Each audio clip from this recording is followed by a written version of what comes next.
Buenas tardes, tengan todas, todos, todes ustedes.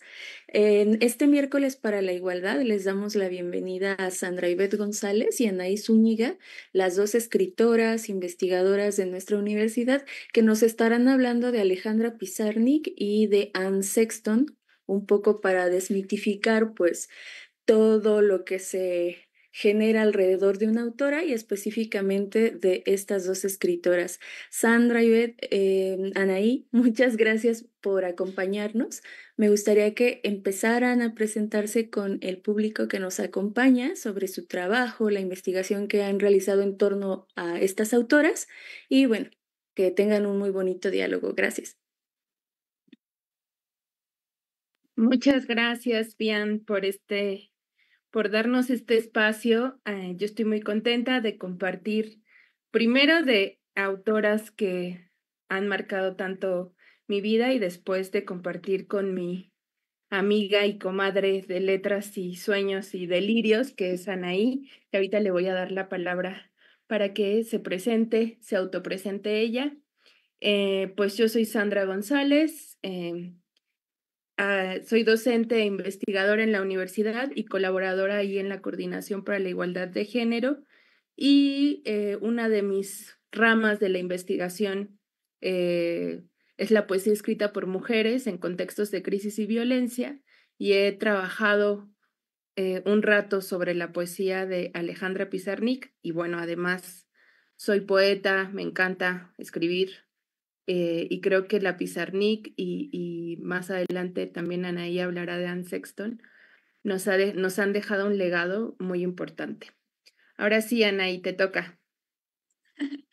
Yo soy Anaí y pues nada, estoy también súper feliz de compartir este espacio con mi comadre Sandra, que ya hemos, pues sí, tejido muchos espacios así para hablar de poesía, para hablar del cuerpo, de lo que nos atraviesa y pues también para hablar de estas cosas desde otros lugares, ¿no? Como a nosotras nos gusta que nos hablen de poesía con un lenguaje que de verdad nos atraviese. Y pues yo escribo y ya, me dedico a las palabras así en general, eh, como sobre todo en el ámbito de la defensa de derechos humanos y pues en eso andamos. Y pues nada, soy súper así fan empedernida de Anne Sexton, de Pizarnik también, pero especialmente de Anne Sexton, es así como un pilar enorme en tanto en mi vida como en mi escritura, como en mi concepción de lo que es la literatura, la creatividad. Entonces, amo y por eso estoy tan feliz de poder compartir este espacio y hablar de ella, de Pizarnik, de poesía. Entonces, un placer estar por acá. Pues vamos a hacer este diálogo así, ¿no? Yo un poco traigo a Pizarnik y Anaí trae a Anne Sexton, entonces las vamos a poner a dialogar y también con temas que nos atraviesan a nosotras mismas en nuestra vida, en nuestra experiencia y en nuestra escritura. Si te parece, Anaí, empezamos con la primera como pregunta guía de este diálogo, que es ¿cómo se construye un mito? Este mito que atraviesa, pues no solo en particular a estas poetas, pero sí a muchas de las poetas excepcionales, suicidas, locas, donde casi su magia y su talento radica en que están locas, ¿no? Y que de ahí sale este talento. Entonces, como a modo, un poquito a modo de receta, ¿cómo se construye el mito de las poetas como Anne Sexton y Alejandra Pizarnik? A ver, yo pienso, ay, no quiero correr ahorita por unos libros, así que ahorita que tú hables me van a ver así de que corriendo a mi librero para sacar algo de algo que recuerdo que quiero leerles justo al respecto de esto. Y es que o sea, estoy pensando mucho ahorita en Rosario Castellanos, en Mujer que sabe latino, cuando ella justo habla de cómo el mito, cuando se construye alrededor de las mujeres, es un mito que se construye para inmovilizarnos, ¿no? O sea, y cómo hay muchas formas de construir mitos alrededor de las mujeres artistas, de las mujeres escritoras, como siempre son veces algo que les vincula mucho es el dolor, ¿no? Entonces, como pensar, por ejemplo, en esta idea de las musas del romanticismo, ¿no? O sea, como mujeres ahí tumbadas en un sillón, ¿no? Que se desvanecen y que se mueren de dolor por el amor, ¿no? Pensar en obras como La culpa la tiene Julieta, ¿no? Como en esta idea de también de cómo los autores construyen siempre a mujeres que mueren por el amor, ¿no? Que siempre se desvanecen por un hombre, pero también en ideas de escritoras como Virginia Woolf, como Anne Sexton, como Sylvia Plath, como Alejandra Pizarnik, ¿no? Como siempre nos enseñan a, bueno, como a vincularnos con el ser mujer, pero también con la escritura desde un lugar doliente, ¿no? Como nuestro cuerpo es un lugar de dolor y por lo tanto un espacio que nos inmoviliza para un montón de cosas, ¿no? Como nos venden la idea de la autodestrucción como una idea romántica, ¿no? Y pienso ahora mucho también, hablando de Cristina Rivera Garza, ¿no? Como en El Invencible Verano de Liliana, ella dice como este es un romanticismo asesino, ¿no? Que lo que hace es otra forma de acabar con las palabras de las mujeres, de acabar con nuestra escritura, de acabar con nuestra creatividad, de acabar con nosotras, ¿no? Con la fuerza que podemos tener para nombrar un montón de cosas, para nombrar nuestras experiencias, para plantarnos en el mundo y hablar de lo que nos atraviesa. Entonces pienso en eso, ¿no? En cómo estos mitos se construyen en estos casos, por ejemplo, sobre todo de las poetas que vamos a hablar, desde un lugar sí del dolor, de relacionarnos también con la escritura desde el dolor, con los cuerpos, con el ser mujer en el mundo también desde el dolor, ¿no? Aprender a vincularnos desde ahí con el mundo, con la creatividad.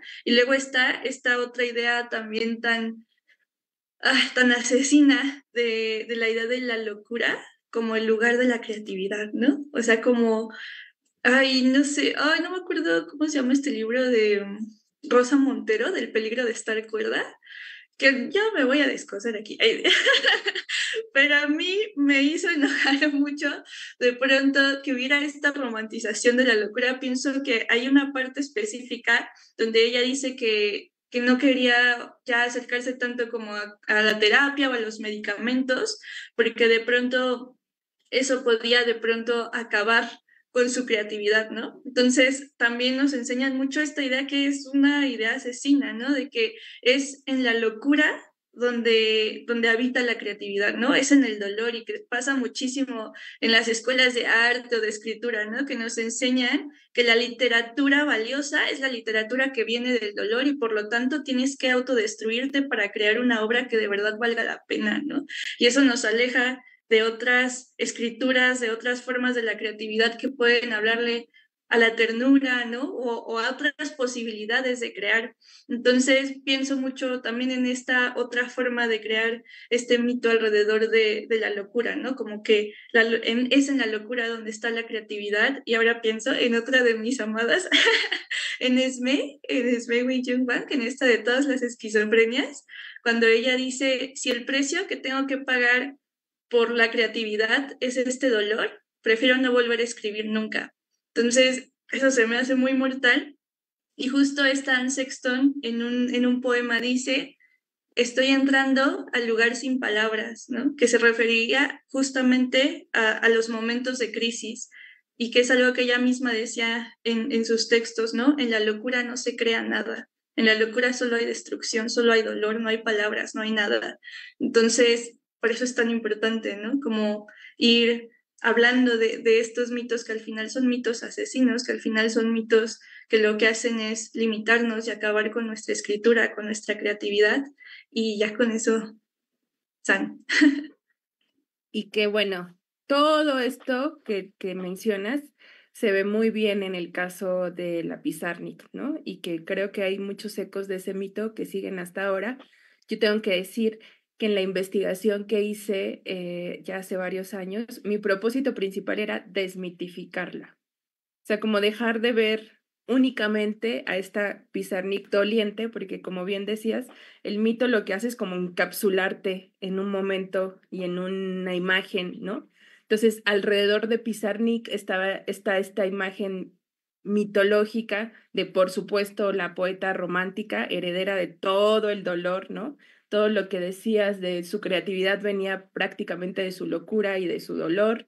Esta idea de que Pizarnik escribía en estados de locura, ¿no? Que ella escribía en estados de locura, como que entraba en trance y entonces escribía uno de sus poemas y de sus poemarios maravillosos y después lo publicaba. Y por supuesto, otra cosa que hace el mito con muchas de estas escritoras y poetas es infantilizarlas, ¿no? Bajo la idea de que no se pueden valer por sí mismas. Y eso está muy presente en Alejandra Pizarnik, muchos relatos de ella no se podía valer por sí misma, la tenían que acompañar, no sabía hacer nada de la vida cotidiana, ¿no? Porque ella lo único que era esta poeta doliente, loca, delirante. Y uno de mis propósitos con la investigación era como investigar alrededor de eso para desmitificarla y por supuesto, por ejemplo, Pizarnik nunca publicó nada sin corregir meticulosamente. O sea, no, como dices, no es que la locura cree o tenga estos espacios creativos, sino que en realidad ella era muy disciplinada con su escritura y nunca publicó un poema que ella no hubiera corregido estrictamente, ¿no? Y por supuesto, después parte de la construcción, luego me van a, porque saco los chismes pizarniquianos, pero bueno, es que hay una crítica también literaria, hegemónica, ¿no? Que mantiene el mito. Pero estas cuestiones que hacen con muchas escritoras, no solo con Pizarnik, de mutilar sus diarios, ¿no? O sea, cortar partes de sus diarios donde ellas hablan y muestran otra perspectiva, ¿no? Hay investigadoras que sostienen que los diarios de Pizarnik fueron mutilados, donde se quitan, por ejemplo, posturas políticas que tenía la Pizarnik y que romperían con esta idea infantilizante de que ella lo único en lo que pensaba era en la poesía y no tenía pensamiento crítico prácticamente, ¿no? Y por supuesto, quitan muchos pasajes de la Pizarnik lesbiana, ¿no? Donde ya hablaba abiertamente de sus lesbiandades y de sus romances lésbicos, pues también los borran, quitan estas partes de su diario para construir el mito de estas poetas, además excepcionales y muy solitarias, ¿no? Como esta idea también de que ser escritora implica estar solitas y no dialogar. Eso es parte del genio y del talento de las poetas y de las escritoras. Estar solas, ¿no? No tener red, no tener diálogos con otras mujeres, etcétera, etcétera, ¿no? Entonces, eso es como estos ingredientes que construyen la idea de poetas, creo que sobre todo pasa en poetas, aunque también pasa en escritoras, bueno, en narradoras, pero esta idea de poetas excepcionales, niñas, solitarias y, por supuesto, profundamente dolientes, ¿no? Hay también una romantización que ya lo abordaremos en la segunda pregunta, ¿por qué nos interpela tanto este tema?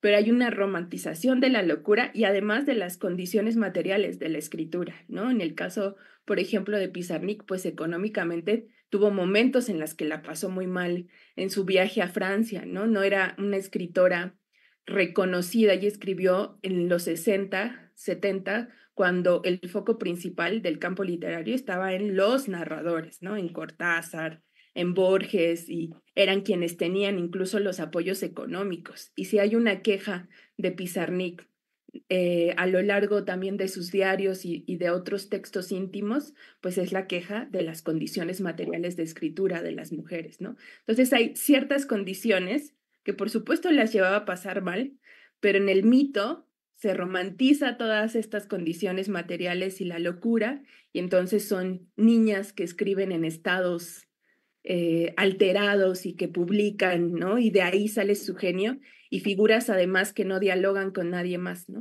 Entonces, eso es parte de los ingredientes como de esta visión patriarcal del dolor de las mujeres y de la escritura. Antes de pasar a la segunda pregunta, voy a leer algunas de las respuestas que se hicieron a estas preguntas que se hacen y suelen hacerse en los miércoles para la igualdad. Esta pregunta que se le hizo al público que dice, ¿qué aspectos conoce sobre las vidas de Alejandra Pizarnik, Jan Sexton? Un poco para ver qué mitos se nos cuelan o qué partes hemos desmitificado y por ahí contestan. De Pizarnik y Sexton puedo decir que abrieron paso a las mujeres en el ámbito de la poesía con temas atravesar por historias de vida con depresión y algunos desórdenes mentales, se tocaban temas poco comunes a los de siempre. La obra de cada una de estas mujeres nos deja un rico legado y rompe estereotipos sociales. Después, que eran depresivas, sufrían mucho y terminaron suicidándose. La que sigue, poetas, traductoras y filósofa argentina, mujer del boom latinoamericano, genial, profunda. Cuando la leo quiero morir y vivir intensamente. En ella leo su ansiedad de que todo ocurra rápido, sin pensar, pensando y sin aliento. Se liberó de su dolor con sobredosis de pastillas. Voy a hablar de eso, bueno, ya. Seguiremos en el chisme de las condiciones que la llevaron al suicidio. Que no fueron tan románticas como pensamos. Yo sé que la poesía de Pizarnik se ha convertido en un referente para movimientos feministas, la resistencia y la deconstrucción de identidades, mostrando que el arte puede ser una herramienta para desafiar, transformar estructuras opresivas y violentas. Y la última respuesta es que casi no se les lee. Bueno. Vamos con la segunda pregunta, si te parece, Anaí, con nuestra segunda pregunta guía. Pizarnik y Sexton y los estigmas contra las mujeres neurodivergentes. ¿Cómo ves? Uf. ¿Por dónde empezar? Porque además dijiste cosas así intensas, hermanas, y que tengo aquí de que un montón de anotaciones. Pero encontré la cita que quería compartirles y que va obviamente de la mano con esto, entonces se las voy a leer porque es de Coral Herrera. Y ella dice, una mujer que se autodestruye es una mujer poética, como Virginia Woolf, como Janis Joplin, como Amy Winehouse. Ellas son ejemplos de mujeres hipersensibles que sucumben ante la dureza del entorno, que pese a tener enormes cualidades, no creían en sí mismas y no tenían herramientas para sobrevivir a un mundo tan competitivo como el que les tocó vivir. Nuestra cultura ensalza a este tipo de mujeres porque las considera especiales. Se matan ellas solitas. No hace falta que nadie las aniquile. Y en realidad todo esto no es más que la guerra contra las mujeres librada en el interior de cada una de nosotras.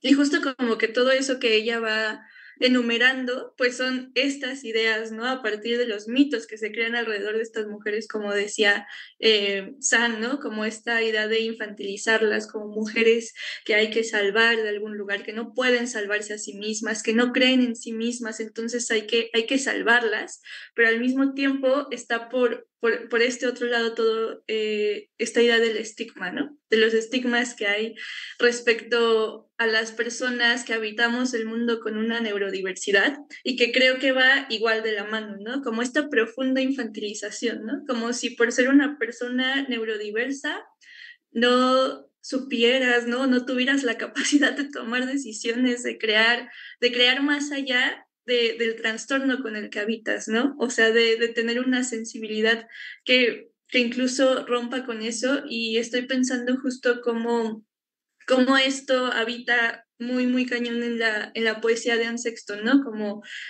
igual como le pasó a Pizarnik, ¿no? Como habitando en un montón de diagnósticos y justo Anne, como su último diagnóstico era bipolaridad y a lo largo de su obra algo que ella trata de hacer es justamente entenderse más allá del estigma, ¿no? Porque muchas veces parece que cuando te dan un diagnóstico, ese diagnóstico es un pronóstico también, y generalmente un pronóstico de muerte. Y estoy pensando en este libro con el que ganó el Pulitzer, el de Vida o Muerte. Al final, en el poema de Vive, Anne Sexton dice, no es verdad que soy esta dama negra, ¿no? Esta dama de muerte, no soy eso, ¿no? Soy otra cosa. Y es como, y a mí me parece brutal leer tanto a Pizarnik como a Anne y ver cómo sus textos, claro, hay mucho dolor y hay esta necesidad de entenderse más allá de la enfermedad, ¿no? Más allá de los diagnósticos, pero también hay un grito de vida así cañón, ¿no? Como Anne Sexton, sobre todo en este libro, es como esta evidencia de una mujer que quería vivir, que se estaba aferrando a la vida de todas las formas que le eran posibles, pero justo en sus textos va indagando en esta dificultad de ir más allá de esos pronósticos de muerte, ¿no? De ir más allá de esos estigmas, de todo eso y de la forma en la que te miran y de eso que es muy difícil deshacerte de todas esas ideas ya que te dicen, no, tienes tal trastorno, no, vives con bipolaridad, deshacerte de todas esas ideas y entender que como dice ella, no eres esa dama negra, ¿no? No tienes que envolverte en tus venenos todos los días, sino que eres capaz de crear, que eres capaz de vivir, que eres más que un diagnóstico, ¿no? Que eres más que tus heridas, que un diagnóstico no es un pronóstico. Y justo en las respuestas que leía San, yo anoté aquí en grande así una palabra que era desafiar, porque creo que algo que tanto Pizarnik como Sexton hacían con su poesía era desafiar un montón de cosas, ¿no? Desde los temas de los que se supone que debían escribir las mujeres, ¿no? Las mujeres neurodivergentes, ¿no? De nuevo con todos estos mitos, con todos estos estigmas, de nuevo para silenciar esas otras formas de escritura.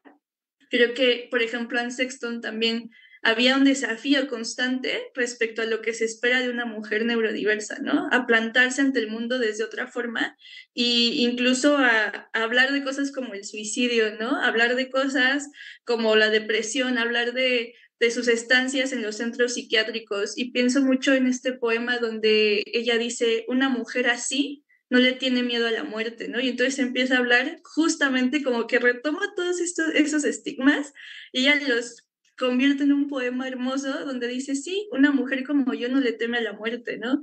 Una mujer como yo anda por las calles en un auto y no sabe a dónde ir, una mujer como yo aúlla, una mujer como yo corre, una mujer como yo siente placer, ¿no? Pienso en todo, justo como en esta maravilla que tenía en Sexton, como en medio de todo eso también hablar un montón del placer erótico, ¿no? Que tiene poemas sobre la masturbación, que tiene poemas sobre también sus relaciones con otras mujeres, ¿no? Como hay este decir, no, no, no, esa muerte a la que ustedes quieren arrastrarme desde todos esos estigmas, no es mi pronóstico, ¿no? Como ella se resistió todo el tiempo a ese pronóstico a través de su escritura también, y cómo hay también este llamado de vida, esta pulsión de lo erótico en sus textos. Entonces me parece como increíble también su poesía desde ese lugar, ¿no? Como todo el tiempo está desafiando esos estigmas de lo que se supone que ella debería nombrar y la forma en la que debería hacerlo, ¿no? Porque justo también en las respuestas que le daban a San, como alguien hablaba de, pues sí, fueron mujeres que también empezaron a escribir de otras formas, ¿no? De otros temas, que empezaron a romper con un montón de estructuras y a abrir estos espacios, estas otras posibilidades para nombrar otras experiencias, experiencias del cuerpo, experiencias de lo cotidiano, experiencias del dolor, experiencias de la tristeza. Entonces, ahí lo dejo, le paso el micrófono a San porque si no me sigo. Sí, bueno, como ya lo mencionaste muy bien, pues hay una parte que nos atraviesa y que también en mi caso fue uno de los impulsos de investigar a Pizarnik, que es vivir la experiencia de de la neurodivergencia, de los diagnósticos, incluso de los diagnósticos erróneos, ¿no? Porque bueno, como comentario aparte, pues ya sabemos que es mucho más complejo diagnosticar a las mujeres neurodivergentes por todas las estigmas que hay alrededor de ser una persona neurodivergente.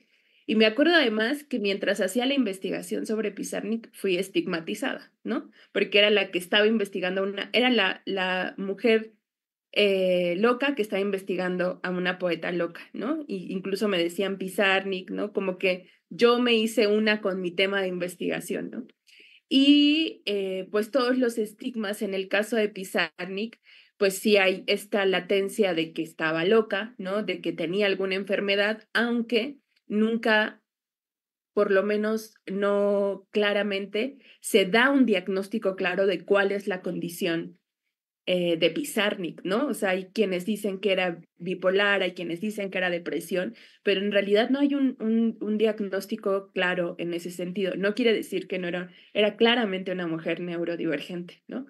Pero hay este estigma de que la veían deambular, ¿no? Una cosa que yo le contaba a Bian cuando me invitó es que cuando yo fui a hacer estancia de investigación sobre Pizarnik en Argentina, pues estaban como los ciclos y las conferencias sobre Cortázar y Borges y los grandes escritores argentinos, y buscando algún ciclo o conferencia sobre Pizarnik, lo único que me encontré fue una sesión espiritista, donde pues, nos reunimos en un círculo y llamaron a Pizarnik.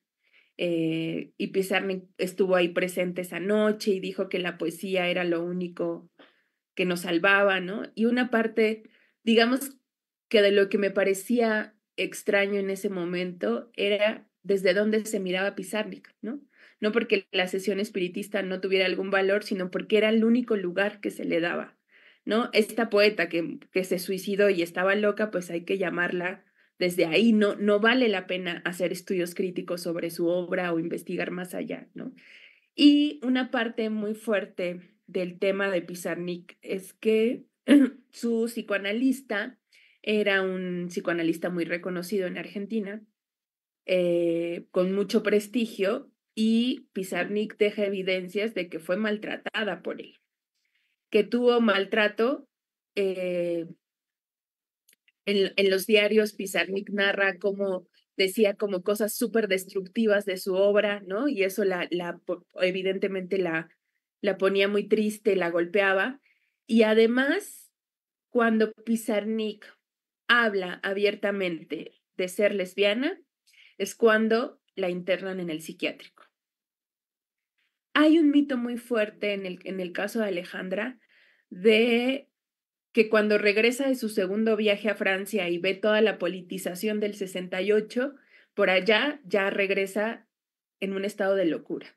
Incluso hay videos, algunos documentales, donde dicen que su único destino era la muerte, que su único destino era la muerte.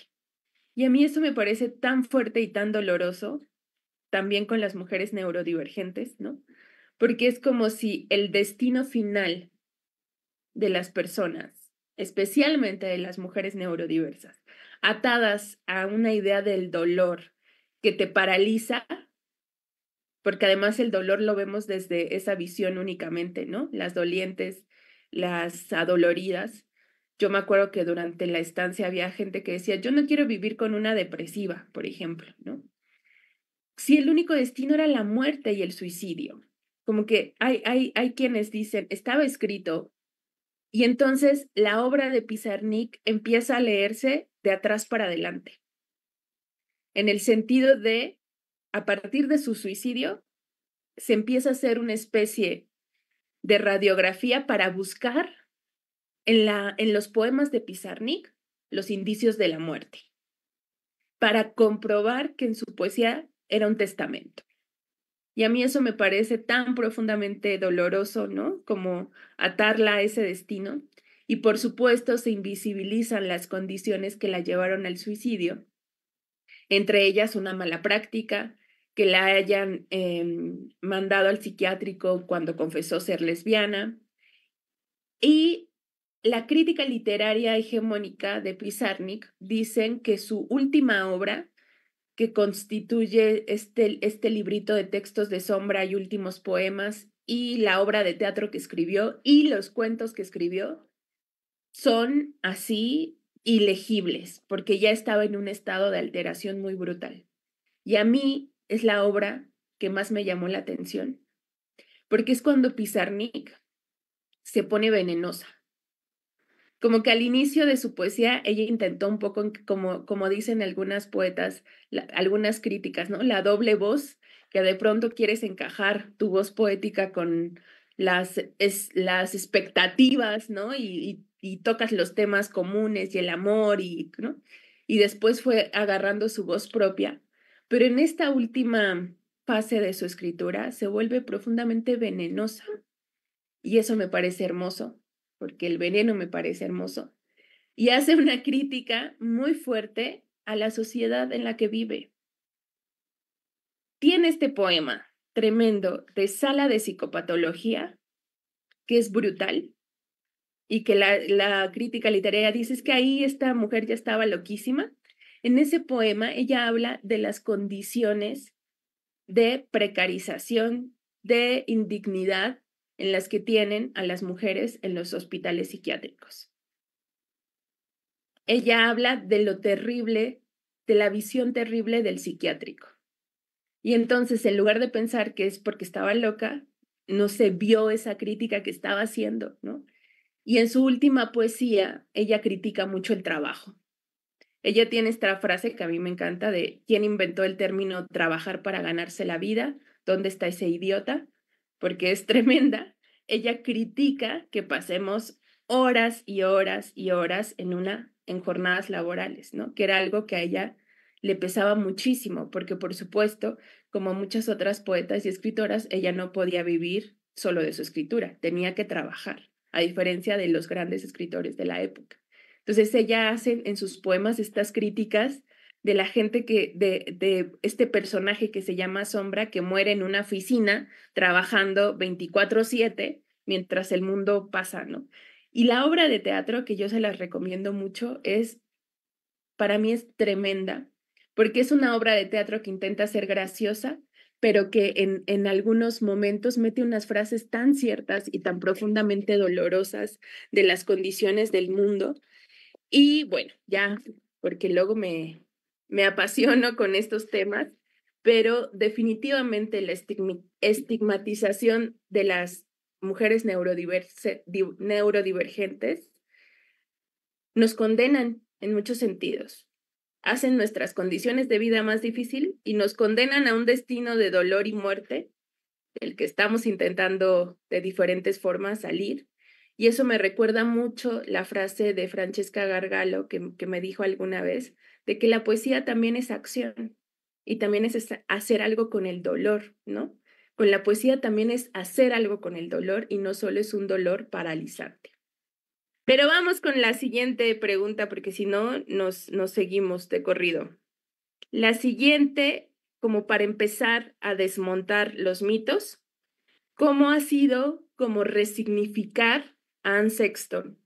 Fuera de estos, bueno, y a Pizarnik en mi caso, ¿no? Fuera de estos estigmas, ¿cómo sería, digamos, leerlas desde una crítica literaria feminista, ¿no? O desde una visión que no sea esta estigmatizante y patriarcal de su vida y obra. Qué intensidad. Me encanta. Me encanta, me encanta. Ya nos conocen. Sí, para que nos inviten si ya saben cómo somos.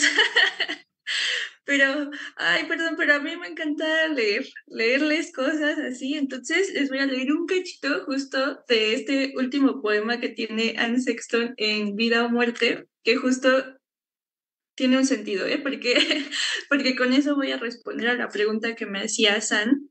Y es un mini cachito, donde ella dice, simplemente el veneno no tuvo efecto. Por eso no estaré dando vueltas en mi bata de hospital, repitiendo la misa negra y todo eso. Digo, vive por el sol, el sueño, el regalo excitante.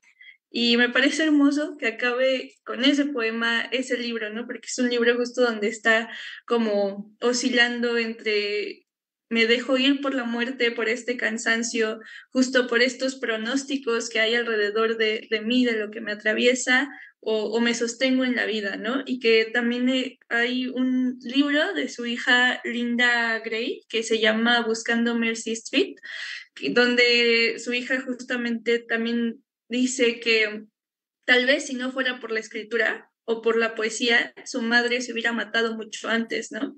Que es algo que lo hilo mucho con lo que decía esta Sano, de pues claro, la palabra también es una forma de acción, es una forma de hacer algo con el dolor, es una forma de hacer algo con todos esos estigmas de muerte, ¿no? Y creo que a mí me parece muy poderoso leer, en el caso de Anne Sexton, por ejemplo, leerla desde ese lugar, ¿no?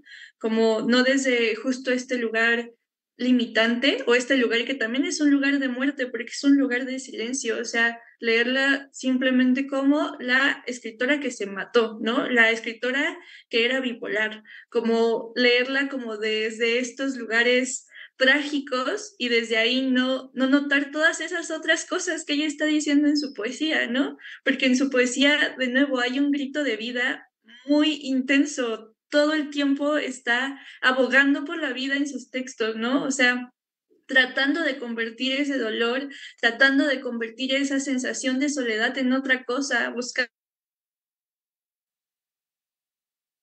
en sus textos, ¿no? Hablando de nuevo del cuerpo, hablando de la menstruación, hablando del aborto, hablando gritando, ¿no? Respecto a las mujeres también tenemos estos deseos carnales, las mujeres también aullamos, ¿no? Como leerla desde ahí, ¿no? No desde, de nuevo, como esta idea de diagnóstico no es pronóstico, y esta idea de los mitos, de cómo encapsulan a las mujeres, de cómo no nos permiten verlas desde otro lugar, y creo que estos mitos lo que hacen es no permitirnos leerlas desde otro lugar, ¿no?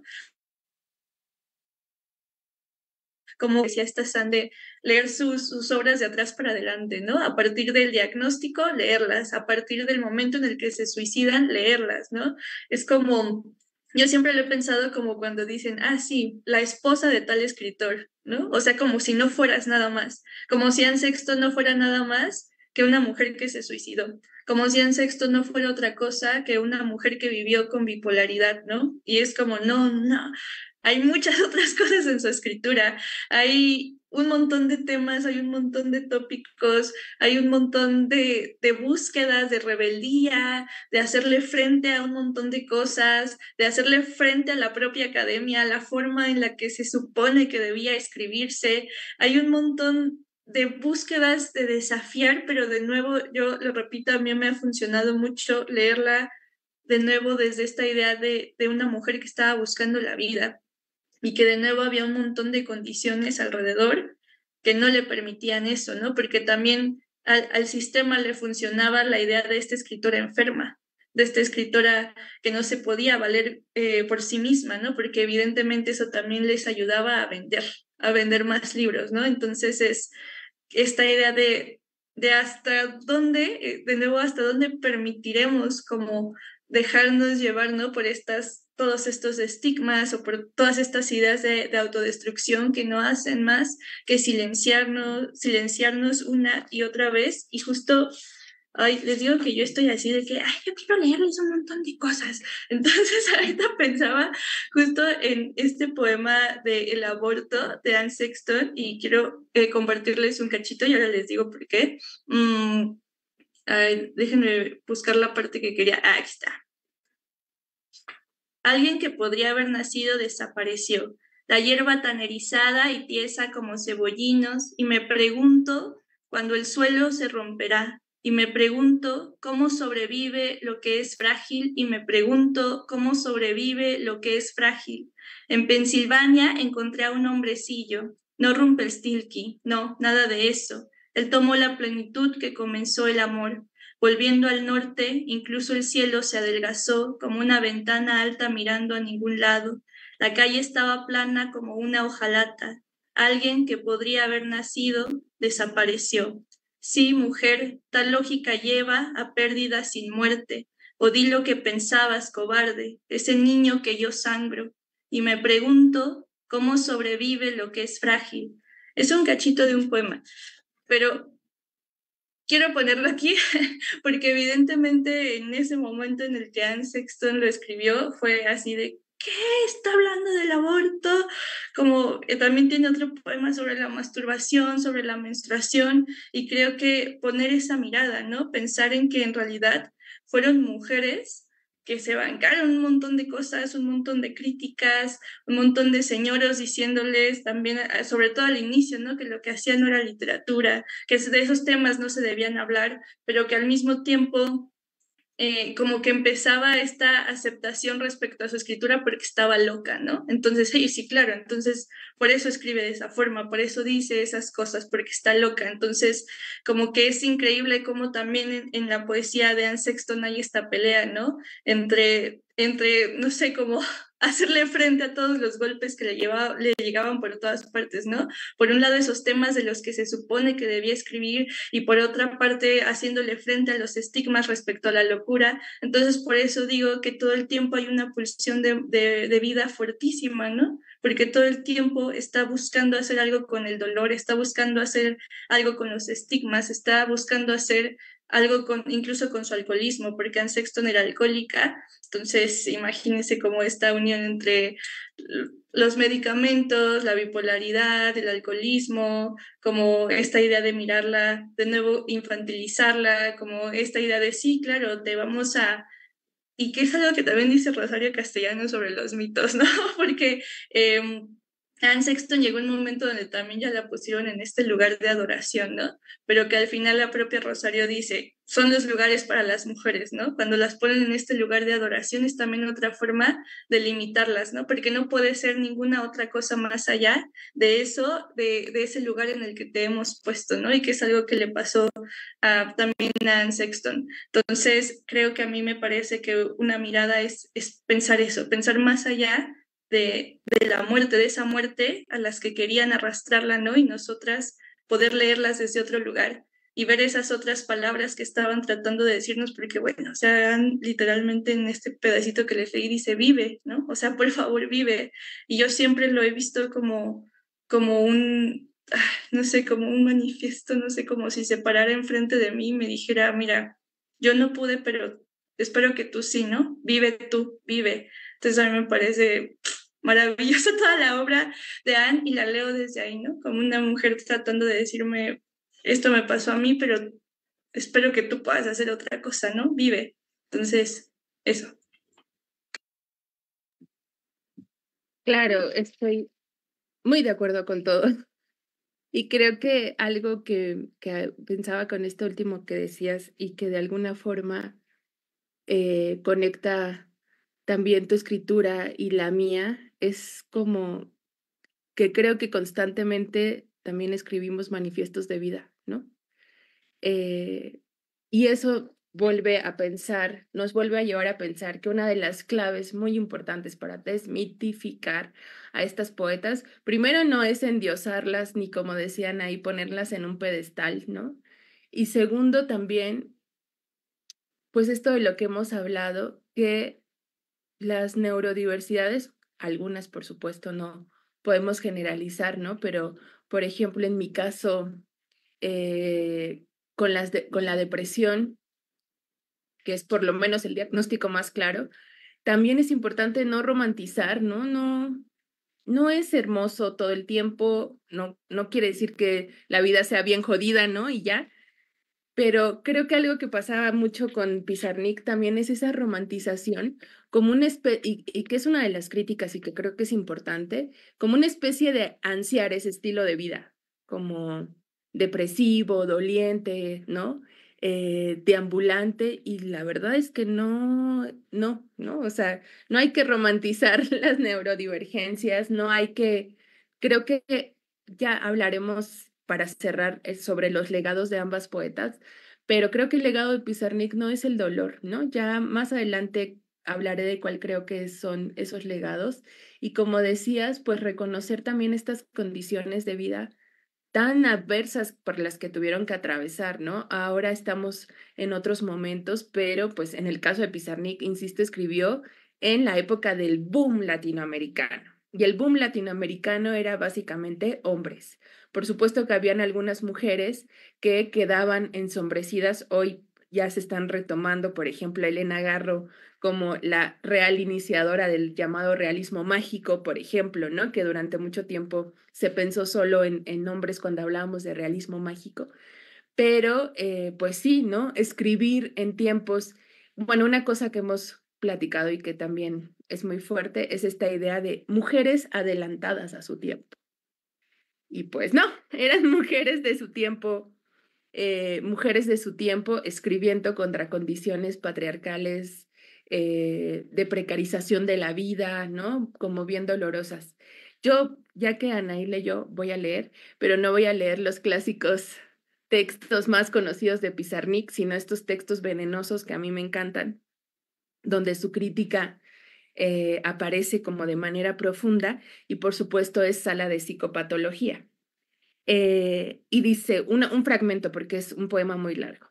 De modo que arrastré mi culo hasta la sala 18, en la que finjo creer que mi enfermedad de lejanía, de separación, de absoluta no alianza con ellos todo, yo soy yo. Finjo, pues, que logro mejorar, finjo creerle a estos muchachos de buena voluntad, los buenos sentimientos me podrán ayudar, pero a veces, a menudo, los recontraputeo desde mis sombras interiores que estos mediquillos jamás sabrán conocer la profundidad, cuanto poco a mi amado viejo, el doctor Pichón Rivier. Pero mi viejo se me muere y estos hablan, y lo peor, estos tienen cuerpos nuevos, sanos, maldita palabra, en tanto mi viejo agoniza en la miseria por no haber sabido ser un mierda práctico, por haber afrontado el terrible misterio que es la destrucción de un alma, por haber hurgado en lo oculto como un pirata, no poco funesto, pues las monedas de oro del inconsciente llevaban carne de ahorcado y en un recinto lleno de espejos rotos y sal volcada. Hay una parte, este poema es larguísimo, pero hay una parte, como en este poema de largo aliento, donde hace una crítica, por supuesto, a esto que hoy hablamos tanto de esta dicotomía salud-enfermedad, ¿no? Y normalidad y anormalidad, ¿no? Lo normal y la locura. En realidad, cuando hablamos de neurodiversidades, pues en realidad el 98% de las personas tienen un grado de neurodiversidad porque no existen cerebros 100% neurotípicos, cuerpos 100% neurotípicos, pero hace una crítica como bien importante a estos sistemas, bueno, primero a los centros, a los manicomios, y por el otro lado, pues a esta idea de lo sano y lo enfermo, porque ella siempre fue catalogada como una mujer enferma. Y en ese poema también cuenta que compartía sala con una mujer que había matado a su bebé, ¿no? Y con mujeres empobrecidas, ¿no? Incluso esta imagen de mujeres que habitan los manicomios como al inicio de la construcción de este recinto también patriarcal, que son en realidad mujeres empobrecidas, ¿no? No son mujeres con alguna neurodiversidad. Entonces creo que un punto clave también para la desmitificación es poder leer las obras que más critican, ¿no? Las obras que nos dicen, eso de Pizarnik ya no lo lean, eso hay que leer, porque tienen otra visión de la obra de Pizarnik, ¿no? Tienen otra, ahí es donde aparece fuertemente su perfil de crítica literaria, de crítica de la sociedad en la que estaba viviendo. Hay quienes dicen que en la época en la que en los 70, 72, en Argentina estaba entrando la triple alianza, que era un comando paramilitar que ya empezaba a preparar el camino hacia el golpe militar del 76, ya empezaba a torturar trabajadoras sexuales, a torturar personas de la diversidad sexual sobre todo, porque era un comando moralizador, y empezaban los rebrotes de antisemitismo en Argentina. Entonces, había todo un contexto muy difícil en el que Pizarnik, bueno, y otras, por supuesto, muchas mujeres estaban viviendo, ¿no? O sea, se acercaba el terror. Y de verdad, si leemos los últimos poemas, hay como una lectura epocal que hace Pizarnik, que a mí eso me hace pensarla como una pensadora también, donde ya se atisbaba lo que pasaría después, que fue el golpe militar y la generación de poetas que escribieron en contexto de dictadura, ¿no? Entonces hay que leer también desde otra óptica a estas poetas, no de romantizarla y por supuesto no romantizar las neurodiversidades, ¿no? Y para ir cerrando, Anaí, ¿cuál sería el legado de estas mujeres a quienes estamos hoy intentando escribir, sobrevivir a este mundo como tan rudo y a estas condiciones de vida tan duras? Qué barbaridad, qué pregunta tan intensa. Ay, seré breve, pero a ver, quiero retomar algo porque lo hilo con esta idea de cuál es el legado que nos han dejado y pensaba en esto de no no mitificar la neurodivergencia desde ningún lado, ¿no? Tanto de este lugar como de, claro, es la neurodiversidad lo que te posibilita crear, ¿no? Como que este lugar es asesino, pero también desde el otro lugar del dolor como un lugar deseable, ¿no? Y de nuevo cito a Cristina Rivera Garza como dice, no, no es una bomba romántica, es una bomba asesina, ¿no? Comprarnos esa idea de que a veces puede parecer seductora, ¿no? De que la tristeza o el dolor son lugares deseables, son lugares donde una se puede quedar a vivir. Y creo que es uno de los legados que a mí me parece de Anne Sexton, ¿no? Como algo que yo he encontrado en su poesía, ¿no? Como una idea de no es cierto, ¿no? No es un lugar donde puedas vivir. Y, y pienso justo en eso de no llevar a ese romanticismo también la neurodiversidad y claro, pensar que las personas, por ejemplo, que Anne Sexton desde la bipolaridad todo el tiempo estaba en crisis, ¿no? Todo el tiempo estaba en un episodio maníaco, ¿no? Todo el tiempo estaba deprimida, ¿no? Igual desde mi habitar la neurodiversidad también, pensar en, no, pues aquí estamos platicando y vamos a trabajar y nos reímos con nuestras amigas y nos enamoramos y sentimos placer y hay muchos otros matices en la neurodiversidad, ¿no? No es eso que nos están contando y que especialmente habita en la idea de las mujeres neurodiversas, ¿no? Porque es algo que hemos hablado un buen San y yo como las mujeres por el simple hecho de ser mujeres ya somos locas, ¿no? Ya cae sobre nosotras ese estigma contra el que estamos peleando todo el tiempo. Pero luego, además, si tienes un diagnóstico, es así como una cosa de arrastrarte a lugares bien oscuros. Entonces creo que uno de los legados, tanto de Anne como de Pizarnik, es de nuevo esta idea desafiante de todas esas murallas, de todos esos lugares de ruptura, es encontrar, porque en su poesía también encuentras un montón de ternura y un montón de suavidad. Y encuentras, así como encuentras un montón de dolor y un montón de crítica y a veces cierta brutalidad en sus palabras, cierta crudeza para decir las cosas, ¿no? A mí me parece todo el tiempo una búsqueda de estar rompiendo, de estarte invitando a romper con todas esas murallas que nos ponen alrededor de ser mujeres, de ser personas neurodiversas, y de nuevo creo que uno de sus legados es invitar a la escritura, ¿no? Invitar a la creatividad, invitar a nombrarte, ¿no? A nombrarte de la forma en que tú encuentres la manera de nombrar lo que te atraviesa a ti, lo que atraviesa tu cuerpo. Y creo que me quedo con eso, ¿no? También con este acompañamiento desde otros lugares que te da una mujer, ¿no? Una mujer que escribe. Creo que a mí me parece increíble, ¿no? Como poder abrir los libros de Anne y sentir que por fin alguien está hablando y entendiendo lo que yo sentía y que tal vez ni siquiera sabía por qué sentía eso, por qué me sentía así, ¿no? Como encontrar un acompañamiento desde un lugar donde no te está juzgando, ¿no? Entonces creo que hay un constante desafío en su escritura y que eso es algo que nos dejaron, ¿no? Como esta posibilidad de escribir desde otros lugares de nuestros cuerpos, de lo que nos atraviesa, pero también si escribes desde la neurodiversidad, de entender que también hay un montón de posibilidades, ¿no? O sea que no es cierto que la muerte es nuestra única posibilidad, que tenemos muchas otras. Entonces eso me parece a mí maravilloso, incendiario. Esto que dices me recuerda que hace ya muchos años cuando estaba leyendo a Pizarnik en un capítulo de su diario, ella le escribe a la lectora del futuro y le dice, yo, para ti que vas a leer esto y que te atraviesan esta serie de sentimientos que no puedes explicar. Te quiero decir que a mí también me pasa. Y para mí fue como abrir un libro y encontrar a alguien que te acompañaba en eso que pasa mucho con las mujeres neurodiversas, neurodivergentes, que es como sentir que no encajas del todo, ¿no? Y que no encajas en los estándares. Y cuando abres eso y ves que hay mujeres escribiendo y hablándote a ti que habitas la neurodivergencia, creo que eso es muy hermoso. Y segundo lugar, en el caso de Pizarnik, poeta latinoamericana, abrió puerta, sin duda, a la escritura en primera persona y a la escritura desde la voz de mujer, ¿no?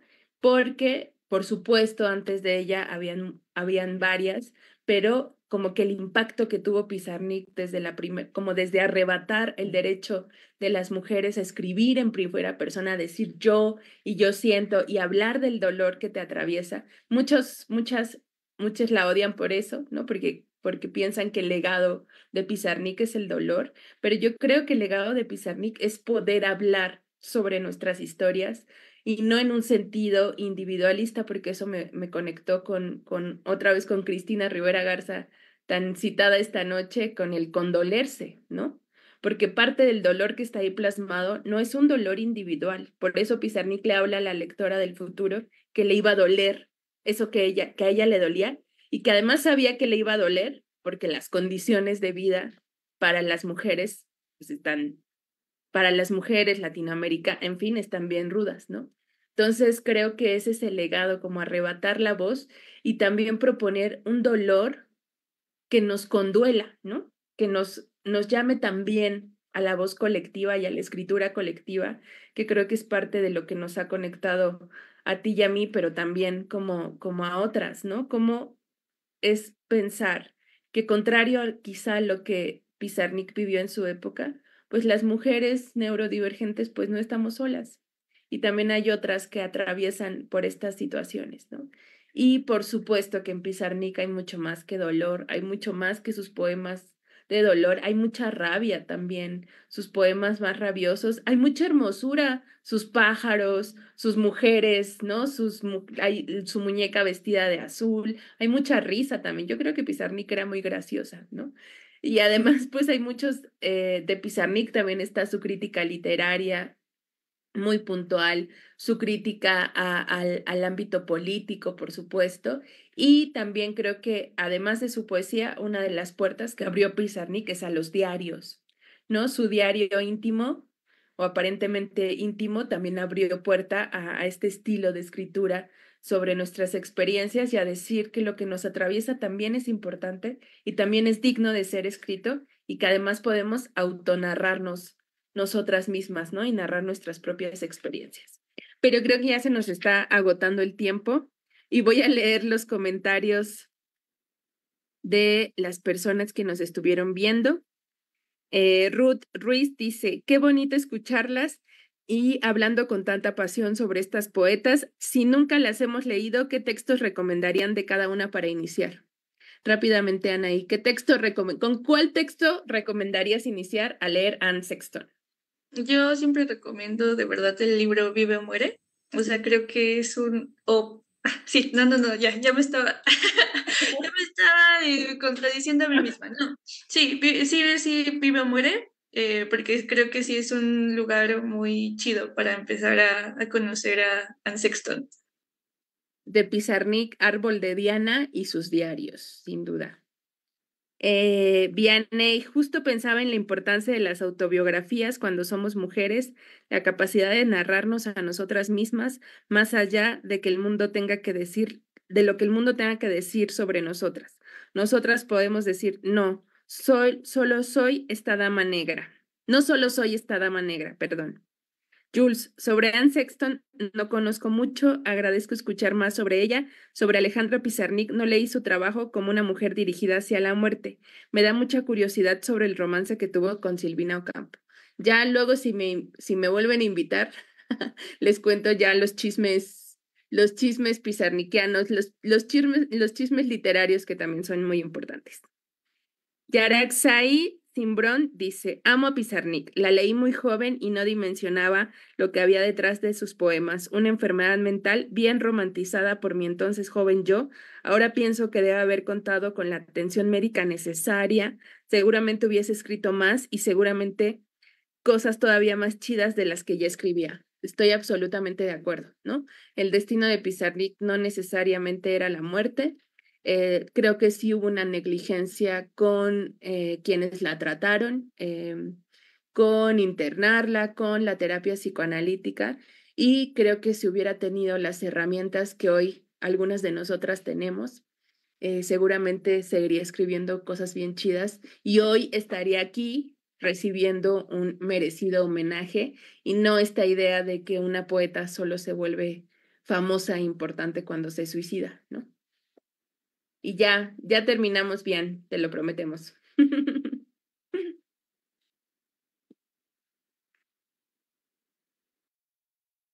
No, pues muchísimas gracias, Sandra y Anaí. La verdad es que hubo como mucho revuelo en, en los comentarios, querían más poesía. Entonces, de verdad, gracias por compartirnos su pasión y pues invitarnos a quedarnos solo con lo que leemos en todas partes, de repente en las redes, ¿no? Que son como mitos muy generalizados. Ya, bueno, por último, además de agradecerles, quisiera también invitar a pues todas las personas que nos están viendo a nuestro próximo miércoles para la igualdad, en el que nos estarán acompañando algunos compañeros de Filmoteca que nos hablarán, perdón, del esfuerzo que están realizando para exhibir en la programación de la UNAM a más mujeres, más feminismo. De hecho, hace poquito exhibieron una película de Pizarnik que hizo Virna Molina. Entonces, bueno, porque no solo basta que las mujeres hagamos cine o poesía o literatura, sino que también exhiban pues lo que hacemos. Y bueno, no sé si quieran agregar algún comentario más y ya cerramos. Yo solo agradecer especialmente a Bian que nos invitó a poder hablar de estas poetas y a toda la banda que hace en los miércoles para la igualdad. Qué hermoso espacio y pues a mi comadre que se dejó seducir por esta invitación.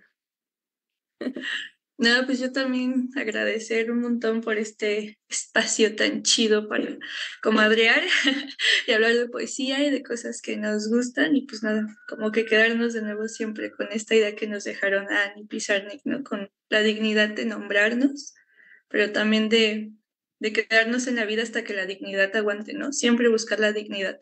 Entonces, muchas gracias por espacios tan chidos y ya, qué chido.